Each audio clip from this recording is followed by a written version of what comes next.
Good afternoon and welcome to this webinar, Breaking Through the Noise of Construction Capital Program Management Technology. This event is brought to you by Engineering News Record and sponsored by Kahua. I'm Ellen McCurtain, ENR's Custom Content Editor. Thanks for joining us today.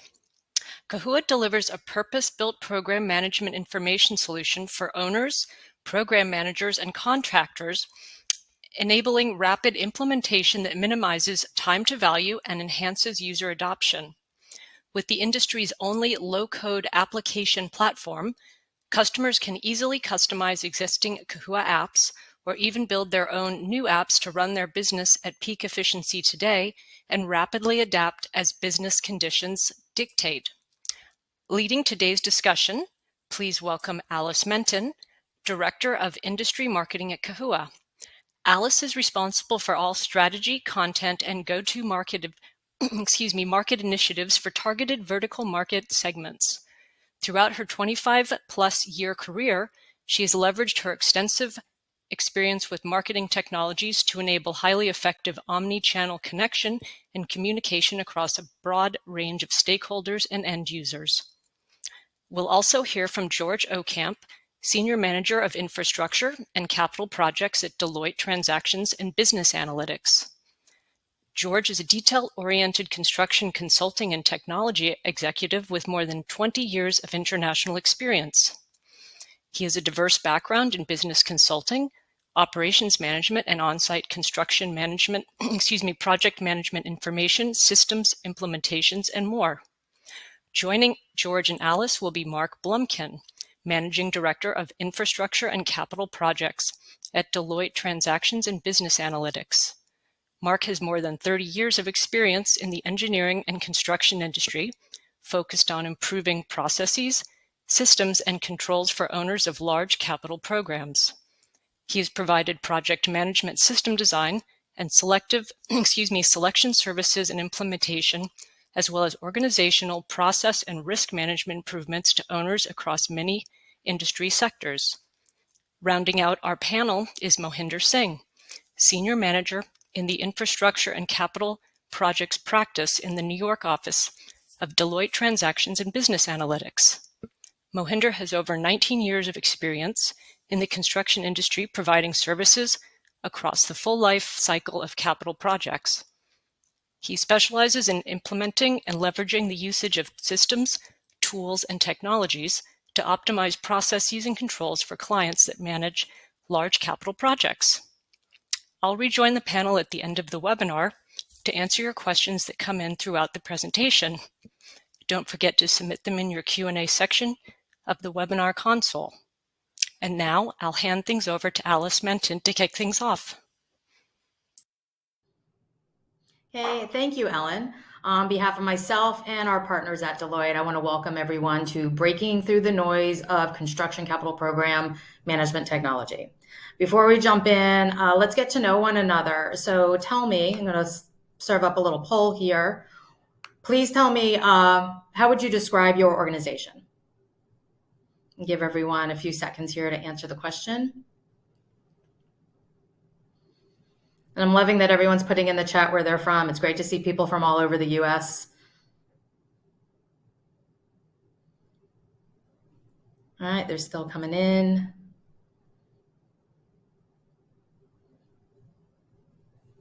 All right, awesome. All right, so we have a nice mix of people. So again, I want to welcome everyone. When the team and I first started to collaborate on a topic for this webinar, there was a reoccurring theme of how modernization in the construction industry has been trending for years and most recently has accelerated. This is good news, of course, but it also poses challenges. But always before we look forward, it's always important to understand where we came from. We've come a long way from the days of Fred and Barney down at the quarry.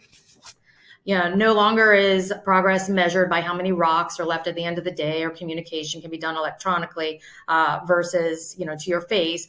But the truth is the landscape is in constant flux. And with new technology entering the market at the same time, consolidation and the sunsetting of legacy systems is also happening. And this is often hard to know what solutions are right for you and which will truly scale and grow with your programs.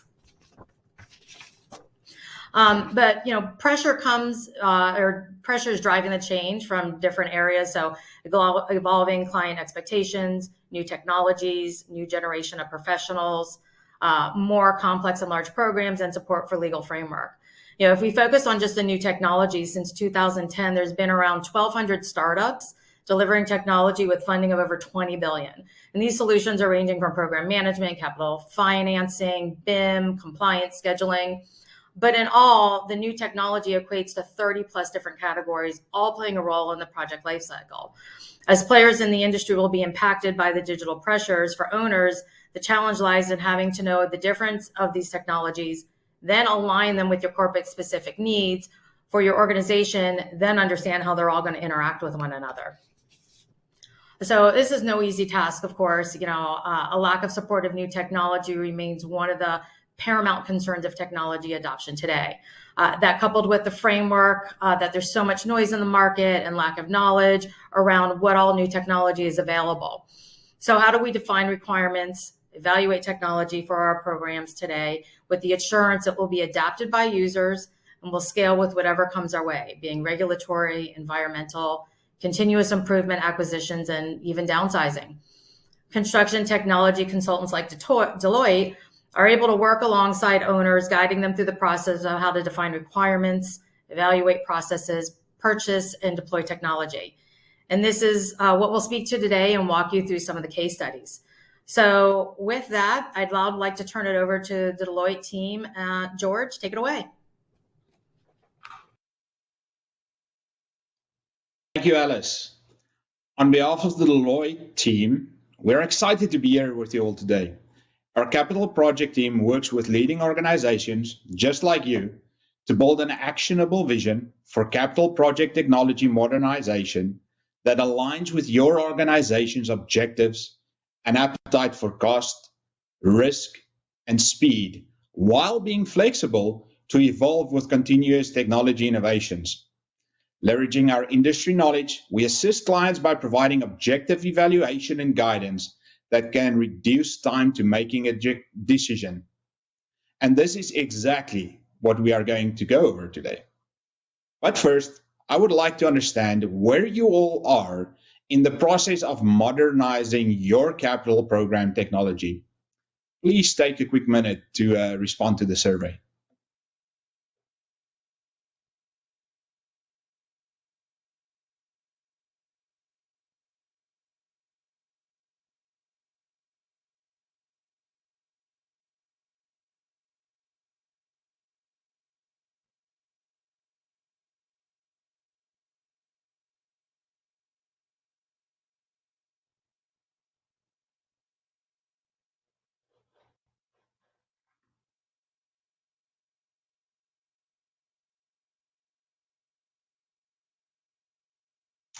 Excellent. So we have a lot of learners today, which is always a good thing. We love to share our knowledge. So with that, I think we can go over and let's go get a puppy. Just like choosing a dog, for many people, selecting capital project software can be an emotional decision. Based on a dog pound ad, a movie, or a cute puppy in the window. But defining a purpose for the dog you need is always better. If we really need a working dog to help herd our sheep, the miniature bulldog will not do us much favors. Spending time to truly dial in your needs is key. And make sure you separate your wants from your needs. Selection is not as simple as it seems, especially if you do not have much in-depth knowledge of working with the various tools, but selection of the right tool is essential to really reaping the rewards later. The first step towards success is to determine your key evaluation criteria to make sure you end up selecting a tool that is right for you, provides you a solid implementation experience and value, and that ultimately results in a user adoption rate that is massive. And that is where the real return on investment comes from. Having a strategy that includes prioritizing where, when, and how much to invest is critical to creating organizational value and driving improved business performance. If you get it wrong, you run the risk of wasting 12 to 18 months of your time and who knows how much money on a wasted implementation with no tangible results or benefits at the end. You will then have to start it all over again. And when you deal with big capital projects, that time alone might mean you have to manage yet another project on the back of a napkin or some spreadsheets. Like choosing a puppy, many organizations are quick to think that technology will solve all. But if fundamentals aren't in place, a well-intentioned initiative can fall short of expectations. While we can't predict what the future holds, we can take steps to identify a roadmap to the future that is holistic and clear. Thinking beyond how powerful your life will be. Once you get the new tool, you may also want to consider items like the following. What features are critical now, and what might you want in the future? How does technology fit within your existing strategy? And what is the technology architecture? How will your users experience the technology? What sort of regulatory and statutory requirements and compliance issues do I need to consider?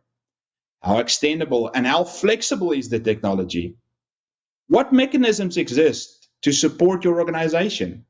And what will the technology look like when it grows up and when you grow up? So let's get into the selection process. Oftentimes, evaluating various technologies turns into feature by feature comparisons. And at a glance, something like this matrix looks like many of the tools could work well for most of what you do. But the devil really is in the details. Furthermore, product marketing, selection spreadsheets, and comparison charts will very likely put tools in a very competitive position. But diving into the details will reveal some critical items that could actually be deal breakers in the long run. Beyond functionality, it is important to take a multidisciplinary approach and consider the stakeholders that are developing the list of requirements. Did you get representation from all the people or groups that would need to either create, consume, make decisions from, or use the data and as they manage the projects? Do outside organizations need access to the information or have input into the system? It is important to consider not only the needs of your organization today, but what could those needs be in 5, 10, or 15 years from now? Also try to figure out some level of prioritization and weighting to your desired functional items. For some organizations, managing budget approval is not an issue, but tracking contract status is. In that case, workflow functionality just might not need to score very high. But integration needs to bring contractual data from the ERP will be really important.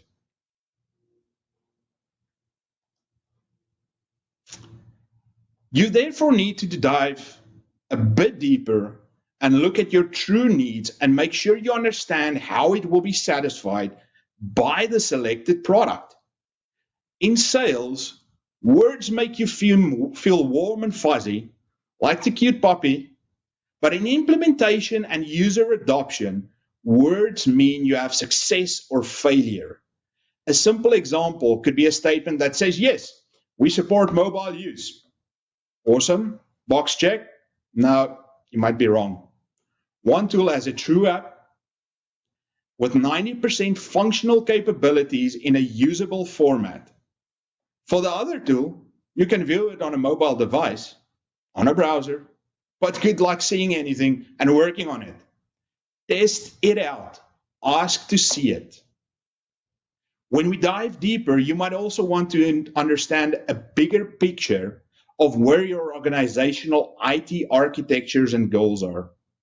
It always helps to make sure long-term visions align with your IT organization, and it can help you leverage things like integration middleware and BI platforms to drive down additional cost and drive standardization across your organization. Aligning technology you are selecting with the organization's overall tech strategy and architecture may result in uncovering areas to potentially save money and reduce the total cost of technology across the organization. Integration strategy will be critical since connecting systems can often be complex. Understanding how the technology integrates with the existing tech stack is critical to achieving efficiencies and driving enhanced business performance. How extendable is the technology? How flexible is the technology to change should your business process change? Can the technology adapt as your organization adapts, or does it die a slow death and end up in the technology graveyard? What does support and maintenance look like?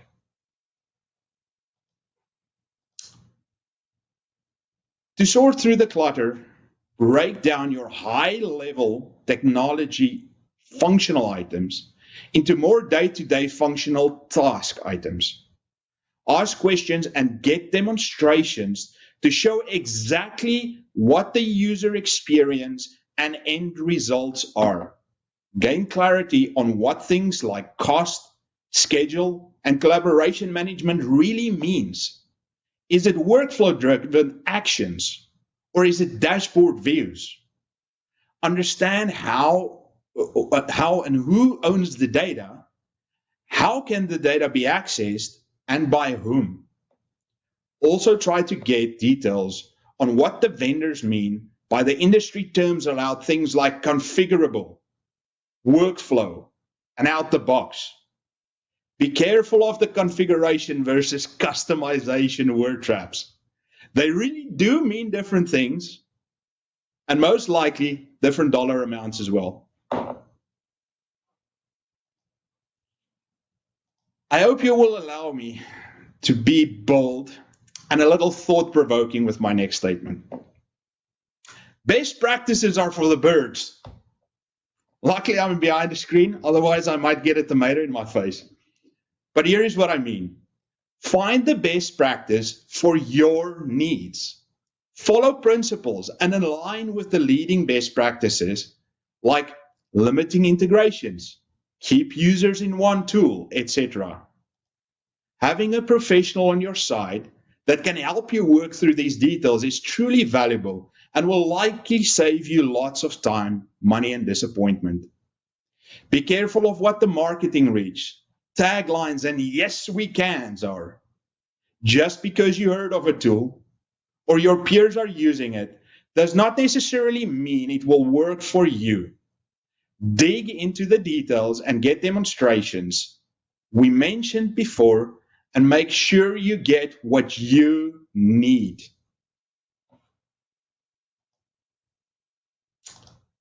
I don't want you to have noise in your life. I want you to find your music, find your style, figure out what works for your organization, and ensure the systems and tools can grow with you. Sometimes you have to go for the long play, but in doing so, you might have to endure some short-term pain. Be mindful of the product roadmap and vision to make sure it will also change with the technology advancements and the ever-evolving industry needs. What's our takeaway? Find your symphony conductor, a trusted advisor that can help you direct the symphony to play your music. It will make the selection and implementation journey easier and much more pleasant. Invest as much time as you need to get real requirements from all the right stakeholders. Then make a base selection and revisit your requirements to adjust and ensure they will be met. Make sure your selected tool will allow you to do more with less resources. It sounds so obvious, but I cannot tell you how often I have come across a solution that was built, but it was more cumbersome and more time consuming than the previous manual process. Please, don't let this be you. And ultimately, you want the dog pound to be empty. No more cute puppies. So make sure you follow the guiding principles, focus on your users and their true needs, and get the user adoption you deserve to ensure a successful implementation by looking beyond just cost and focusing on items like feature capability fit, technical architecture, user experience, regulatory and statutory requirements and compliance, configurability, and product strategy and roadmaps. A successful implementation starts with the selection of the right tool for your needs, and it ends with providing you the needed visibility and control to deliver successful capital projects and gain a massive return on your investment. With that, I'll hand over to my colleague Mohinder. Thank you, George. Now that the music is playing and the dog pound is empty, let's talk about some of the serious challenges that we face in technology implementation. Good afternoon, everyone. My name is Mohinder Singh. I lead Deloitte's practice specifically related to implementation of technology solutions for capital programs. One of the areas that I want to talk to you about today is data security, and this is an area that is increasingly coming to focus in our industry, especially with the increase in adoption of tools, systems, and technology for managing capital projects. What we are seeing is, there's a lot of data intrusions and data breaches, and there's a number of reasons of why that is happening. So I'll discuss some of the strategies to take care of your data in a way that you are protected against any bad actors trying to access your data. Now, before we get into that, one question that a lot of people ask is, why would anybody want to steal construction data? I mean, what is in construction data that is so important? Well, the answer to that question is why not? Your construction data houses one of the most sensitive information, both at an individual or an organizational level. For example, your procurement data houses competitive information that a bad actor might access to gain advantage over his competition, such as bid prices, cost estimates of competitors, intellectual property information of its competitors, and use it to their advantage. Your payroll and time card data has some of the most sensitive information at an individual level. It houses social security numbers, it houses bank details, date of birth, addresses, that anybody can use that and wreak havoc on an individual's life. And lastly, in today's times, where terror is a real threat to our society, just imagine what a bad actor can do if they are able to gain access to sensitive design documents of important national assets. You can well imagine what they can do with that information. So all in all, this is a very relevant area, a very real threat. Just as an example, just in last year, 13% of all ransomware attacks that were reported by the construction industry. An investigative report into the Verizon data breach specifically identified construction industry as one of the weakest to manage their data and protect its data. All this brings us to, how can we protect our data, especially when we are embarking as an industry on this journey of implementing all kinds of systems, project management systems, and tools. The solution is twofold. One is pick the right product. And by that, I mean pick the product that has the highest security requirements that you need and meets and complies with that. Now, there are a number of industry certifications that are available that you can look into. Your system of choice has or has not. SOC 2, FedRAMP are just examples. In fact, FedRAMP is the gold standard when it comes to public sector from a security compliance standpoint. So looking into making sure that your system of choice has the right certifications and has the right data security protocols to be able to meet your data security needs. Now, it's one thing to select the right product. It's another thing to making sure that you're implementing it properly, because even if you select the right product and if you don't implement it properly, you are compromising the security protocol of the product that you selected. And what do I mean by that? During implementation, you have to make a lot of changes, customizations, and integrations that need to happen. And integrations are an area where maximum data breaches happen, because your system of choice is integrating with other third-party systems, which may or may not have the right security protocols. So you want to make sure that what you are integrating into is also as secure as your system.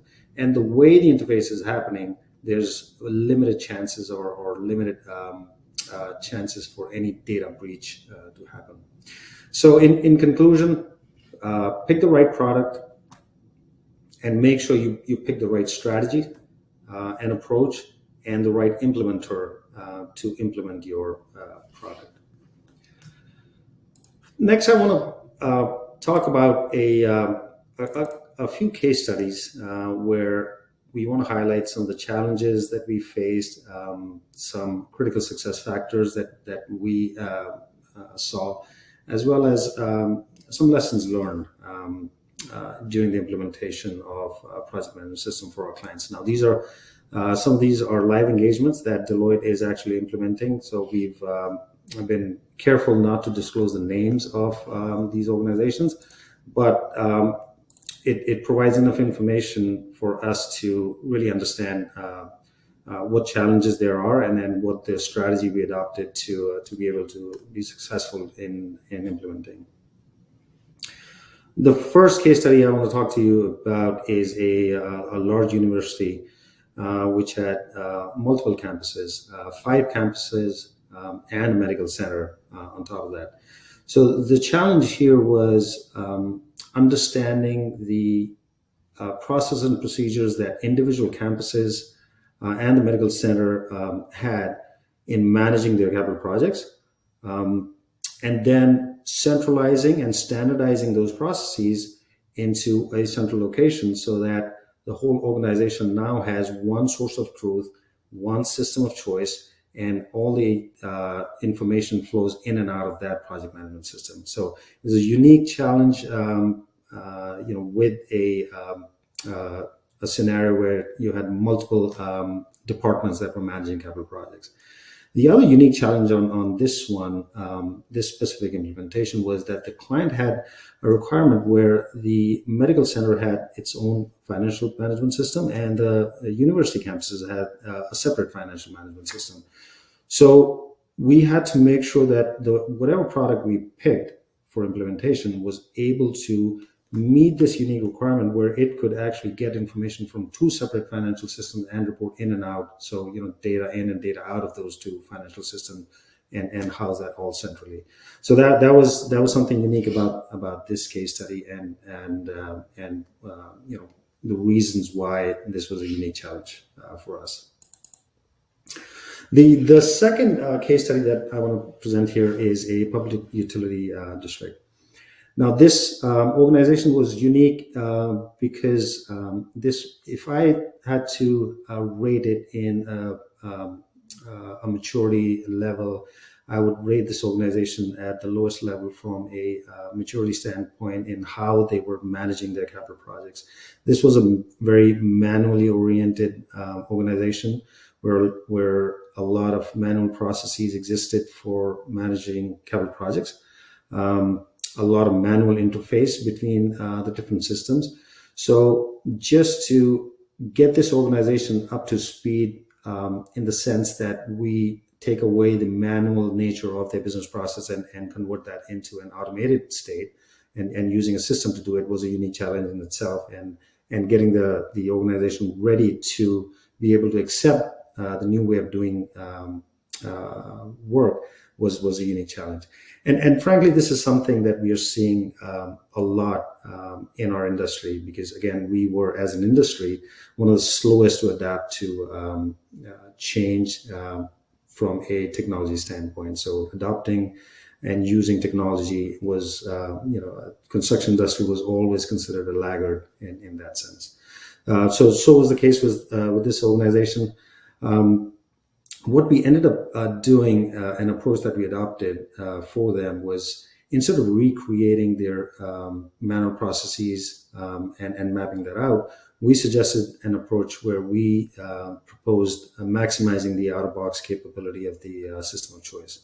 And the reason why we adopted that approach was because we quickly learned that more than 90% of their way of doing business could be handled by the out-of-box capability of the system that we had selected. So the organization had to go through a learning curve anyway, because they had to now be on a technology platform that they were new to and had never used technology. So we figured, let's not recreate what they're doing. Let's create a brand new process and use maximum out-of-box capability of the system, and train the employees of this organization on the system, which actually resulted in gaining a lot of efficiencies and really helping the organization get to the next level. So these are some of the unique challenges and critical success factors that we saw in these two case studies. I will now hand it over to my colleague Mark Blumpkin for the next case study. Thanks, Mohinder, and really glad to be here with everybody today. I'm Mark Blumpkin. I'm one of the leaders of our infrastructure and capital projects practice at Deloitte, and it's a topic that's I'm passionate about, helping owners to better deliver their capital projects. So the third case study I'm going to talk about is very much in contrast to the one that Mohinder just spoke about, because this is a very large organization, a government agency in the K through 12 sector. That's group is focused on planning, design, and construction of capital projects.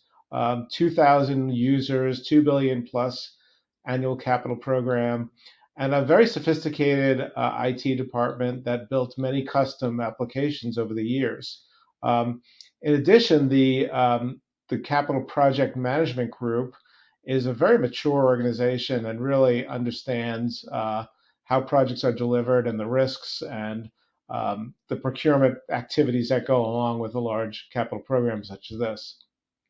So some of the critical success factors that we dealt with was this tool had to integrate with many custom apps and the entity's financial system, which also is very complicated. So finding the right tool that had the ability to integrate with many apps that were custom built was critical, and that was important on this engagement.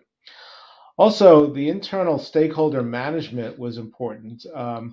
There were many different viewpoints, many different requirements from the different functions within the organization, such as the design group, the finance group, the procurement group, the field inspectors.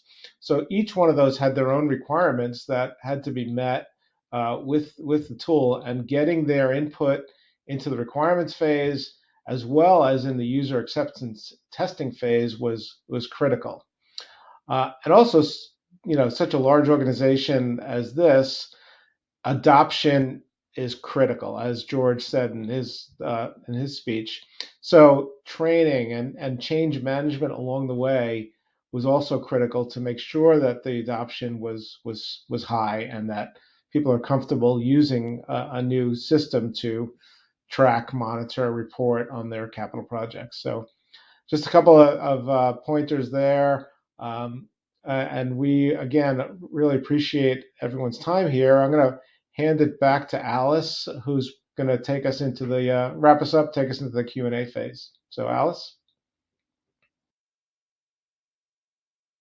So to wrap it up, if you take away anything today, we hope it would be take the time to dig into the process. Think beyond cost and more on feature capability fit, technical architecture, user experience, regulatory, extendability, vendor ecosystem and relationship, and obviously the product roadmap and strategy. Ask the hard questions and definitely don't settle, because there are tools and platforms out there that can fit your specific needs and you do not have to settle. So with that, I know we have a little bit of time left. I'm going to turn it over to Ellen to walk us through some Q&A. Thank you very much, Alice, and thank you all. That was great information you shared with us today. Before we have our presenters address some questions, I'd like to remind everyone that we'd love your feedback. So please take a few moments to complete our webinar survey, which you will see on your screen now, or you'll be directed to it at the end of this presentation. And now for our first question. You asked about, you mentioned out-of-the-box capability in one of the case studies. And could you explain what that means exactly, out of the box, and speak to that a bit? Yeah, sure. So out-of-the-box capability is basically the native feature or built-in functionality of a product that comes directly from the product itself, and once implemented works immediately once the system is put in service. And specifically to that case study, so there are workflows that are built in within the system that you can use the capability of the system instead of trying to redesign the workflows for the organization. So, for example, your change order review and approval process and workflow. The system already has a workflow that comes with the system. So if you choose to use that capability, which is out of box, then you don't need to configure and customize that workflow, and you can just plug and play as far as that process is concerned. Now, this is very beneficial in some organizations where there are no unique requirements or no unique integration that need to happen, because typically the workflows themselves from an out-of-box capability are very efficient and cut down a lot of redundant processes that the organization may have. So it just makes the organization much more efficient. Thank you. Next question. How do you manage the training and organizational change management, and who is involved in this process? Yeah, I'll take that one. I'm glad you asked that question. So as I mentioned in the case study, change management and training were critical to deliver this system as a success. And in COVID times, training and change management is even more difficult. Normally, we would do training in a live situation where we have people's attention, and we can have that face-to-face or of real live interaction, of asking questions. But doing the training virtually, which we delivered, causes some challenges, and making sure that folks are involved and paying attention and getting the value out of the training is a challenge. So we try to break it up into smaller groups. We try to have some interaction, just so it's not a talking head that's doing all the training. And we really wanted to get feedback during the training. So we held many training sessions with smaller groups to deliver the training in this environment.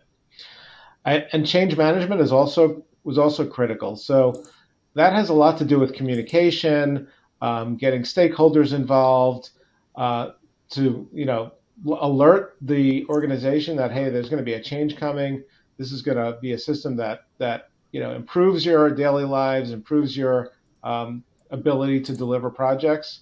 So getting the communication out frequently in different formats, whether it's email or chats or Slack or whatever the organization uses, it was critical, as well as getting stakeholder input into the change that was coming. So a lot of that had to be orchestrated, and we found that was important in delivering this, and frankly, driving success in any new system implementation is the change management aspect. So that's it. Thank you so much. Next question. We are in the evaluation phase right now. Much of the noise we're experiencing is internally from the business units. How do you effectively manage the evaluation process to ensure that all stakeholders are satisfied with the outcome? Let me try and take that one. I think, first of all, I would hope you consider the fact that those business users really are your customers. So hopefully it's just a little more uncoordinated symphony music that's they playing there in the noise. But the key is probably to make sure you get all their inputs, have it visible to them, and involve them every step of the way, right? Show them what they get, show them how results come in, and make sure they understand they're heard. But then also you need to set up a good set of engagement rules. I think other piece that you can do is make sure you have a voting system set up. It's kind of a combination of the weighting that we spoke about earlier and the needs and the wants, right? Filter those out. Make sure you get a good voting system in there. But then it's also important to have a leader and some form of, whether it's a steering committee or hopefully a steering committee is typically more prevalent and better, that can make a final call. If people are at odds, there's some decisions that just has to be made. But ultimately, you don't want to settle, right? Like Alice said, you don't want to settle. Make sure all the true needs are met and so forth. It's always tricky. It's a tricky situation. Good communications and an open process, I think, is typically always the key to success. So consider them, make sure they know they're heard and considered, and keep them involved through the whole process. And I think we'll end up in a good place. And ultimately, they're the users that need to give the adoption, and they'll adopt it, and you should get some good results, I think. Well, thank you very much. Please join me in once again thanking our presenters as well as our sponsor, Kahua. There were a number of questions that we did not get to today, so our presenters will be compiling them and responding to you via email. If you have any additional questions or comments, please don't hesitate to click the Email Us button on your console, and we'll share them with our presenters so that they can respond directly to you. If you didn't have a chance to fill it out earlier, you will be redirected to our post-event survey at the end of the webinar. We look forward to hearing how to make our programs work better for you.